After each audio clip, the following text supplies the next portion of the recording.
আসসালামু আলাইকুম রহমতুল্লাহি ওবরকাতুহু। সম্মানিত দর্শক, প্রশাসনে দলবাজি এটি ১৯৯১ সন থেকে সেই ম্যালথাসের ক্রমবর্ধমান হারে যে বেড়ে যাওয়া, সেটি বাড়তে বাড়তে ২০২৪ সনের যে আগস্ট মাস, সেপ্টেম্বর এবং অক্টোবর এই সময়টিতে এসে অন্তর্বর্তীকালীন সরকারের নেতৃত্বে এই যে দেশ পরিচালিত হচ্ছে, এখানে এটি একটা বীভৎস, অসহনীয় এবং অস্বাভাবিক অবস্থাতে পৌঁছে গিয়েছে। এর কারণ হলো, যখন বিএনপি ক্ষমতায় থাকে, এক্ষেত্রে বিএনপির যারা নেতা রয়েছেন তাদের আত্মীয় স্বজন, তাদের চামচা, তাদের তাবেদার, কিংবা ধরুন ফেনীর লোক, বেগম খালেদা জিয়ার এলাকার লোক, অথবা বগুড়ার লোক, শহীদ প্রেসিডেন্ট জিয়াউর রহমান সাহেবের এলাকার লোক, ওনারা প্রাধান্য পেয়েছেন। আর যারা ছাত্রদল করতেন, যুবদল করতেন, বিএনপি করতেন, তারা ছাত্র অবস্থায় তাদের যাদের ক্যারিয়ার রয়েছে, তারা যারা প্রশাসনে চলে গিয়েছেন, তো তারা সঙ্গত কারণে একটা সিন্ডিকেট গড়ে তুলতেন। এবং এটি ধীরে ধীরে ধীরে ধীরে ধীরে বাড়তে বাড়তে একেবারে এখন এসে কোন পর্যায়ে চলে গেছে তার আগে আগের জমানার কথা বলে নেই। তো এটা যেভাবে বিএনপি করলো, সেটাকে দ্বিগুণ করে দিল ১৯৯৬ সনে আওয়ামী লীগ সরকারে এসে।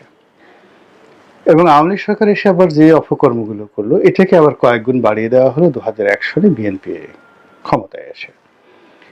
এবং আগে যেটা হতো সেটা হলো জুডিশিয়ারি এবং মিলিটারি, মানে সামরিক বাহিনীতে দলবাজিটা সাধারণত হতো না।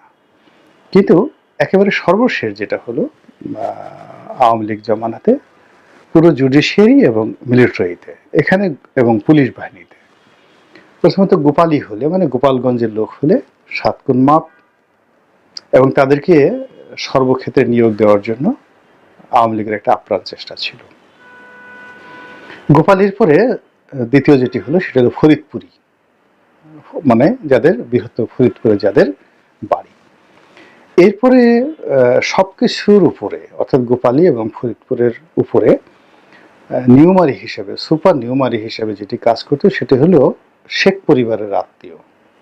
সেটা শেখ হেলাল হোক, শেখ সেলিম সাহেব হোক, অথবা আব্দুর রব শেরনিয়াবাদ সাহেব, অর্থাৎ আবুল হাসনাত আবদুল্লাহ সাহেবের আত্মীয় হোক, বা নিক্সন চৌধুরী, লিটন চৌধুরী এদের আত্মীয় হোক, এরকম যারাই একেবারে বলতে গেলে আত্মীয়র আত্মীয়, আত্মীয়র আত্মীয়, এরকম ১৪ গোষ্ঠী পর্যন্ত গেলে কোনো অবস্থাতে যদি শেখ পরিবারের কোনো আত্মীয়তার বন্ধন কোথাও খুঁজে পাওয়া যেত, তো দলীয়করণ, প্রশাসন দলীয়করণের ক্ষেত্রে তিনি ছিলেন, তাকে রাজা বানানো হতো। এবং অনেকে শেখ পরিবারের সদস্য না হয়েও তারা শেখ হয়ে যেতেন, যেমন শেখ আব্দুল হাই বাচ্চু বেসিকের। তখন এইভাবে প্রশাসনের যে দলীয়করণ, এটা আমাদের অনেকটা গা সহা হয়ে গিয়েছিল। এবং তারা এই শেখ পরিবারের যারা সদস্য, তাদেরকে আমরা ঠাট্টা করে বলতাম রাজ পরিবারের সদস্য। যারা গোপালগঞ্জের লোক, তাদেরকে আমরা কপালি বলতাম, গোপালী কপালি, মানে এরা একটা কি ফাটা কপাল নিয়ে জন্মগ্রহণ করেছেন। এরকম যে একটা দলীয় সরকার, সেই দলীয় সরকারের অধীনে পুরো রাষ্ট্রের প্রশাসন যন্ত্র, বিচার ব্যবস্থা থেকে শুরু করে আমলাতন্ত্র, সব জায়গাতে যে নিকৃষ্ট মহড়া চলেছে দলবাজির, এটি এখন এই সময়টাতে এসে না গোপালী, না বগুড়া, না যাকে বলা হয় ফেনী, বা না রংপুর, না জামাতি, না বিএনপি, না আওয়ামী, মানে কোনো কিছুই হচ্ছে না। কিন্তু একটা অ্যাবনক্সিয়াস, বিরক্তিকর একটা দলবাজি হচ্ছে। আমরা অনেক আগে হুমায়ুন আহমেদের একটা নাটক দেখেছিলাম, আজ রবিবার। তো সেখানে একটা দৃশ্য ছিল, সেই দৃশ্য জাহিদ হাসান, খুব পড়ুয়া একজন যাকে বলা হয় ছাত্র, দুনিয়ার কোনো প্যাচগোজ বোঝেন না, সারাদিন শুধু পড়াশোনা করেন। আর অন্যদিকে যে পরিবারে তিনি থাকেন লজিং মাস্টার হিসেবে বা আশ্রিত হিসেবে, সেই পরিবারের যিনি বড় চাচা জনাব আলী জাকের, তিনি একজন বিখ্যাত মানসিক ডাক্তার। তো বাইরে রুগী ঠুগী তিনি পান না, তিনি ঘরের মধ্যেই তার সেই রোগী খোঁজার চেষ্টা করেন এবং ঘরের কোনো লোক তাকে ডাক্তার হিসাবে মানতে চায় না। তো আনিস মানে এই জাহিদ হাসান তাকে নিয়ে প্রায় তিনি মানসিক চিকিৎসা করেন। তো এরকম একবার সেই আনিসকে অর্থাৎ জাহিদ হাসানকে একটা দৃশ্য দেখানো হলো, একটা যাকে বলা হয়, তো বলা হলো যে এটা কি। তো উনি অনেকক্ষণ দেখে থেকে বললেন যে এটা হিজিবিজি। তো এটাকে তার কাছে মনে হলো যে এটা একটা মানসিক রোগীর লক্ষণ। তো তিনি আরো একটা জটিল আর একটা স্কেচ দেখালেন, মানে আর একটা আঁকাঝোঁকা দেখালেন। ওটা ছিল আরো জটিল, ওটা দেখে বললো যে এটা কি। তো উনি বললেন যে এটা হিজিবিজি মানে ডবল হিজিবিজি। তো এখন আমার কাছে মনে হচ্ছে যে এখন সেই আওয়ামী লীগের যে দলীয়করণ, সেই দলীয়করণের মধ্যে একটা সিস্টেম ছিল। প্রথম সিস্টেমটা হলো গোপালী, দ্বিতীয় সিস্টেম হলো শেখ পরিবারের সদস্য, এরপরে ফরিদপুরি, এরপরে ছাত্রলীগ, যুবলীগ, আরো নানা রকম ইকুয়েশনের বাইরে জামাত এবং বিএনপির যারা লোকজন তারা খুব সুকৌশলে এখানে ঘাপটি মেরেছিল এবং এই ঘাপটি মেরে তারা সেই সরকারের 12টা বাজিয়েছে বিভিন্নভাবে। তো এরকম একটা দলবাজির যে ক্ষেত্র, অধিক্ষেত্র 15 বছর ধরে চলেছে, এটি রাতারাতি এসে এই আগস্ট মাসের পরে এসে পুরোটা এলোমেলো হয়ে গেছে। তো এলোমেলো হয়ে এখানে যে যেভাবে পেরেছে, যেখানে আওয়ামী লীগের লোকজন তো নেই, কিন্তু আওয়ামী লীগের যে সকল ধড়িবাজ লোকজন আছেন যাদের হাতে প্রচুর টাকা, ঘুষ খেয়েছেন আর টাকা সঞ্চয় করেছেন এবং যথেষ্ট সাহসী, তো তারা টাকা পয়সা দিয়ে কিন্তু অনেকেই ম্যানেজ করে ফেলেছেন এবং অনেক কে পোস্ট, ভালো ভালো পোস্টগুলোতে এখনো আওয়ামী লীগের লোকজন কিন্তু রয়েছে, টেকনাফ থেকে তেতুলিয়া পর্যন্ত হাজার হাজার, যারা এই সিদ্ধান্ত নেওয়ার ক্ষেত্রে গুরুত্বপূর্ণ ভূমিকা পালন করেন। দ্বিতীয় যেটা আছে যে রাতারাতি যে কে পোস্টগুলো জামাত মাইন্ডেড যারা কর্মকর্তা ছিলেন, এমনকি যারা রিটায়ারমেন্টে চলে গেছেন, তাদেরকে ধরে নিয়ে এত দ্রুত জামাত এই কাজগুলো করেছে, যেটা অকল্পনীয়। বিএনপি সেটা স্বপ্নেও কল্পনা করতে পারেনি। বিএনপি যখন পরিকল্পনা করছে যে আমরা এটা করব, ওটা করব, ওটা করব, সিভিল সার্ভিসে তারা দেখা গেল কিছুই করতে না পেরে তারা ওই অফিসার্স ক্লাব যেটা রয়েছে সেটার তারা দখল নিয়ে তারা খুশি, পোলাও খাচ্ছে, সিঙ্গারা খাচ্ছে, ওখানে গল্পগুজব করছে আর সরকারের সমালোচনা করছে। কিন্তু কে পোস্টগুলোতে ডিসি থেকে শুরু করে এসপি থেকে শুরু করে বড় বড় পদ পদবিগুলোতে এখানে দেখা গেল তারা জামাতের সঙ্গে পেরে ওঠেনি। এখানে বিএনপির চেয়ারপারসনের অফিসে মিস্টার সত্তার নামে একজন ভদ্রলোক ছিলেন।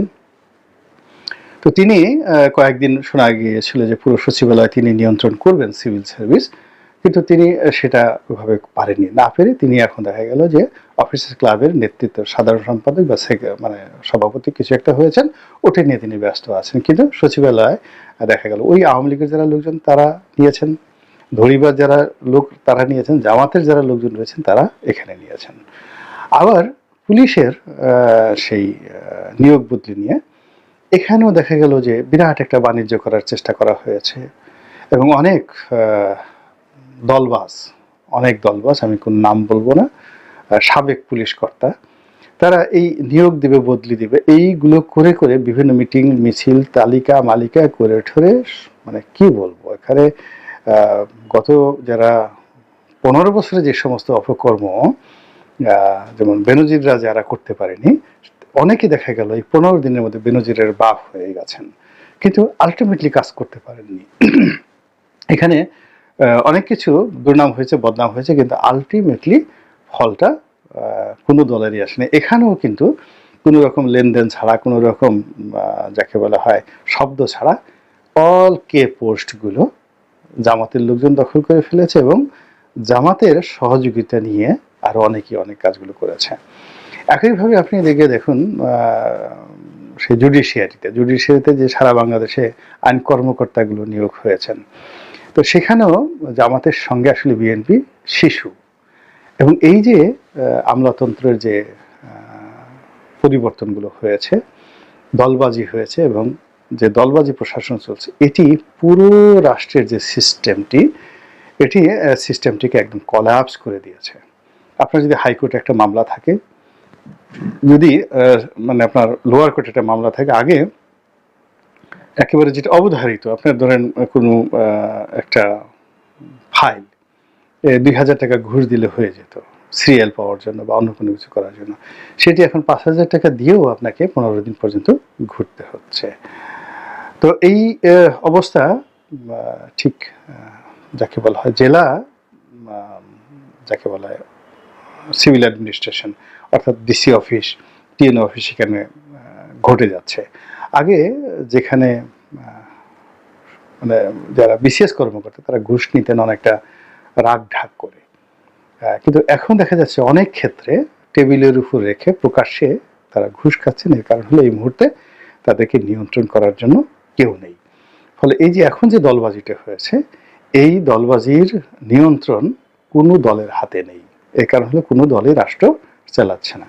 এখন ধরেন একজন একটা পার্টির পরিচয় নিয়ে, একটা পার্টির সুপারিশ নিয়ে কেউ একটা ভালো কে পোস্টে ঢুকলেন, ঢুকে তিনি অপকর্মগুলো করছেন, এখন তাকে শাসন করবে কে?